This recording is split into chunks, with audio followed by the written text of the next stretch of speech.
And what I'll try to do is show you the technology that we use to take care of heart rhythm problems at St. Bernard's. So heart rhythm problems happen because of the electrical system of the heart shutting down. And there's many reasons that it happens. Just aging, sometimes high blood pressure, diabetes, smoking, excessive alcohol, things like sleep apnea, thyroid disease, hormonal conditions. A lot of things can affect the electrical system of the heart. And if you have coronary artery disease or any kind of plumbing problems in the heart, that affects the electrical system as well. So the number one thing is we got to diagnose it, we got to find it.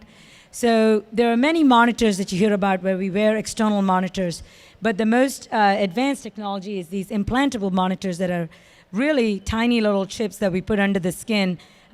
We actually implant their technology that is smartphone compatible, and then there's technology that's wireless compatible. So they're really little tiny chips that we put under the skin that can automatically detect heart rhythm if it gets slow or fast and send that information to us right away. And that way we can detect these abnormal rhythms, because unless we detect it, we can't take care of it. Next. So how do we take care of abnormal rhythms? So what are the abnormal rhythms you have? You could have a slow heartbeat or a fast heartbeat. And traditionally, anybody that has a slow heartbeat, we many a times end up putting in a pacemaker. And you've seen people with pacemakers. Pacemakers have a little battery that goes up in your chest with wires going up into the heart. The most advanced technology is pacemakers that do not have wires in them, and they're about this big. They're the size of a vitamin E capsule, and we put those pacemakers through a little IV in the vein, in the leg. We put a little tube up into the heart and put this little capsule in the heart, and the capsule stays in the heart. It's got a battery for about 10 to 12 years, and it paces the heart and makes sure the heart doesn't get too slow. Now, this particular kind of pacemaker is not, it's not applicable for everybody, so we have to evaluate your condition and see if this is the right one for you, or do we have to do the traditional kind of pacemaker. So really, a cardiac electrophysiologist will look at the condition and decide whether this is the right choice or not. But we do have this technology available in Jonesboro if we need it. Next. Now, when people have rapid heartbeats or fast heartbeat problems, we have to take care of it with either pacemaker defibrillators, medications, or sometimes a procedure called cardiac ablation procedure. And people have rapid or fast heartbeats because of electrical short circuits in their heart. Now, how do we do these procedures safely? We have little cameras that we put inside the heart. It's called an intracardiac echo. Everybody knows what an echo is. Echo is when we do an ultrasound from the outside of the heart, put jelly on top of the chest and take pictures of the heart. These are little cameras that we actually put through IVs in the vein up into the heart, so we can actually see the heart as we're doing these procedures, which makes these procedures extremely safe for us to do. And if, say, worst case scenario, there is a problem, we identify those problems right away and we can fix it right away. Next. When people have rapid heartbeats, as I said before, it happens because of abnormal electrical firings in the heart or electrical short circuits in the heart. And how do we identify these electrical short circuits? So we have this technology called the cardiac mapping system. The cardiac mapping system is kind of like the GPS system for your car. It's a navigation tool that we use inside the heart to figure out where these abnormal firings are coming from. And what we do is we put these little electrical wires up into the heart. Now, almost 100% of these procedures are done under anesthesia, so we do get you asleep. We thread these little electrical wires up to the heart that have little GPS trackers on them, and that they map the heart and figure out where the abnormal short circuits are. And we identify how the electricity travels in the heart and where has it gotten bad. And once we identify where it is, we are able to fix it. How do we fix it? There are two ways that we can fix it. If you have a bad electrical wiring in your heart, we can either burn it away, which is what we call radiofrequency ablation, or we can freeze it away, which is called cryoablation. Once we identify where the bad short circuit is using the mapping system, we can put a little electrical wire up to the heart, apply what's called radiofrequency energy, and burn that particular short circuit away, bringing the heart back into its normal rhythm.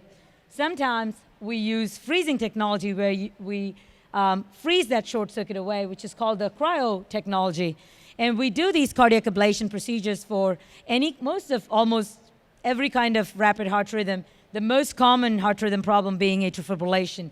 And we do cardiac ablation procedures on a regular basis for atrial fibrillation and any of the other fast heart rhythm problems. So what are the things that we worry about with heart rhythm problems? Number one, if you don't take care of it, it can damage your heart muscle, and it can cause things like congestive heart failure. The second thing is the risk of stroke. And as I said, atrial fibrillation is the most common heart rhythm problem. And the number one thing that we worry about with atrial fibrillation is the risk of stroke. And why do people with atrial fibrillation develop stroke? Everyone's heart has a little pouch on the left side of their heart called the left atrial appendage. It's a pouch when your heart is in rhythm, is a great thing to have. But when you have atrial fibrillation and when your heart is not beating, when you have atrial fibrillation, the heart doesn't pump in rhythm and it's not in sync. And the appendage or the pouch just quivers in there, and blood doesn't move properly and forms little blood clots. And when that blood clots forms inside that left side of the heart, it travels through the left side into your brain and causes you to have a stroke. So almost all of the time, we have to keep you on a blood thinner to prevent you from having a stroke when you have atrial fibrillation. But there are a lot of patients that cannot take a blood thinner, either because they have a bleeding problem or they were on a blood thinner and develop a bleeding problem. Sometimes they have occupations that prevent them from taking a blood thinner. Sometimes they're on other medicines that interact with the blood thinner, or they've had strokes that have caused bleeding in the brain. So there are many, many reasons why people do not tolerate blood thinners.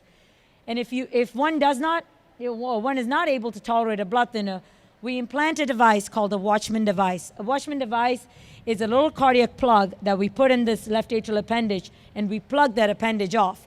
Because instead of giving that blood thinner to keep the blood thin, we just close that appendage off. And once we put the Watchman Device in, we keep you on a blood thinner for about 6 weeks. And once the device is completely healed off and seals it off, we take you off the blood thinner. And it cuts down your stroke risk by 95% without having to being on a blood thinner. So these are some of the most latest and advanced technologies that we are providing in the cardiac electrophysiology lab. This is the Impella pump.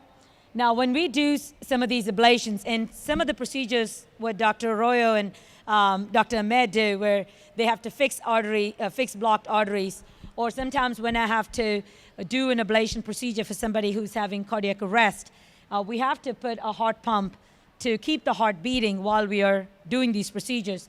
And this particular pump is called the Impella heart pump, which is the smallest heart pump available, which is inserted through an artery in the leg.